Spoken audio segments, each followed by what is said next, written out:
It's a Mark 1 Fiat Uno. Originally it was a 1 litre. Sort of basically done a turbo conversion on it. Very nice. It's got all the Uno turbo running gear on it. And then I decided to put the Lancia Delta HF turbo engine in it.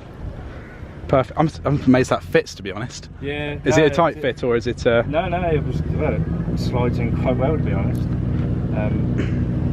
Yeah, I mean, all you do is you just get some plates made up for the engine and gearbox mounts. So it's pretty much just bracketing and away you go. Yeah. 3 brackets and it's pretty much slid straight in, to be honest. And I'm guessing from that point of view, you have to use. Do you have to use the Lancia gearbox as well, or is that? It's got the HF turbo gearbox on it. And how does that work with the Lancia being 4-wheel drive and this being front-wheel drive? This engine and boxes out the 2-wheel drive front wheel. Ah, right. Okay, I'm with you now.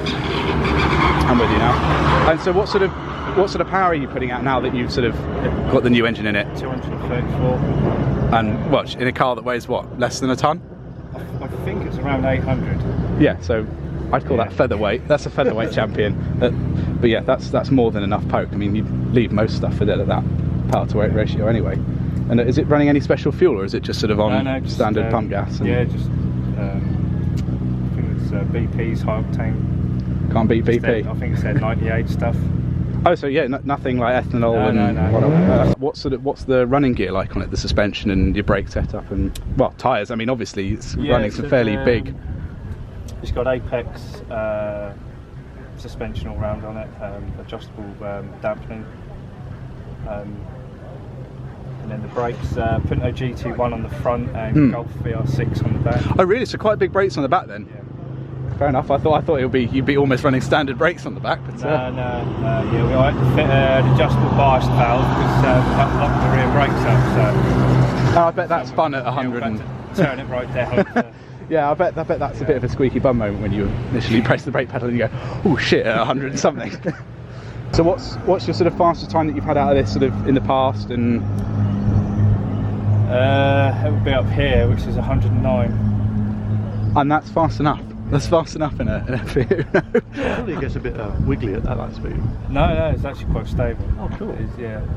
Well, it's almost that sort of 1-to-1 wheelbase, isn't it? Where it's nearly as wide as it is long. So you've got that sort of probably the agility that's slightly unnecessary for drag racing.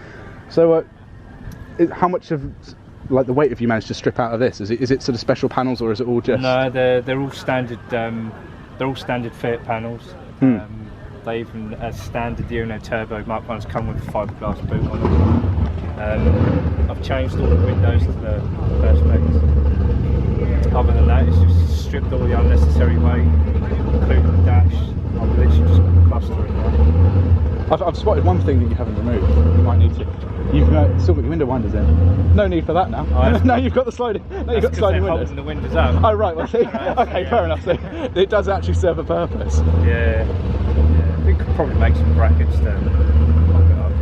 But that's a much easier and quicker fix. I quite like the fact that you've kept the winders for that reason, though. They will unwind a little bit, but just drop it down a centimetre or two.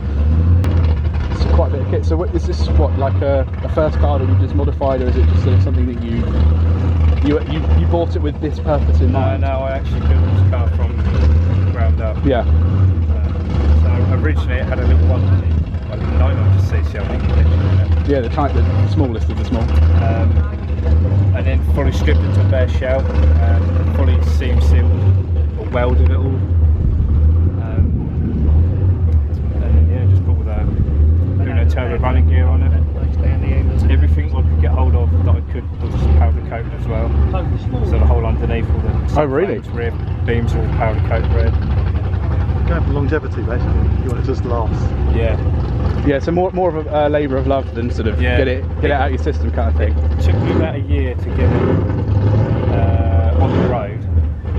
And from there I then changed the engine management, the fuel system as well, took some more weight out of it. Well, speaking of weight saving, I guess we'll move on to the interior, or lack of. Lack of interior. I'll come back inside. Yeah, go for it. So, talk us through what you've managed to do inside, other than strip out, as you said, all unnecessary weight and. Yeah, we pull that out. The idea of this car was to use it for drag racing. So I went up to Hangar 30 in Ely. They welded. Yeah. That's an 8.5 second drag cage. Nice. The cage is it's a nice bit of welding, I have to say. They've done a good job on that. And other than that, it's just rip out all excess plastic, Fiat plastic, which doesn't weigh much in the first place, but you know, every ounce helps, doesn't it? And is it still the sort of like the standard pedal box and stuff like that? Yeah, and, standard pedal box. Yeah, standard steering column. So that's the unit turbo cluster in there. Yeah. I kept that in there because it's got the original miles on it as well. It's only done about. In case somebody wants to, that would be interesting. Yeah, How many miles has it done? So it's only done about 40,000. But they weren't exactly gentle 40,000 miles. No, were they? no, it's so harsh. Yeah. So it may only be 40, but count it as 80. No, it's a great little car, I have to admit. I'm a big fan. Like, how do you plan to progress it, or do you plan to progress it into something more? Or? Yeah, so at the moment we've got the 1600 engine in it. I have a 2-litre 8 valve to go in. I'll fully forge that in. Probably go for a bigger turbo as well. Is there sort of a number that you're hoping for with after you've done it? I'd like to see around 500. Wow. So it can be done with that 2-litre engine. So the best it's ever run is a 1244 at 230 odd horsepower. That's good going, to be honest. Really going. I mean, most things that run in the same power aren't touching you at that pace. No, yeah. You know, most things are just in the weeds at that point. I think this was around 800-ish with the little engine in it. Yeah, so but actually by taking, But then I've put a bigger one in. but by taking the weight out of elsewhere. Well, essentially, it was as you see it, with just thin plastic like Yeah, clipped to the side. So there's cardboard panel. Yeah. And it being Fiat steel, most of it rusted away, so it was even lighter within 10 years.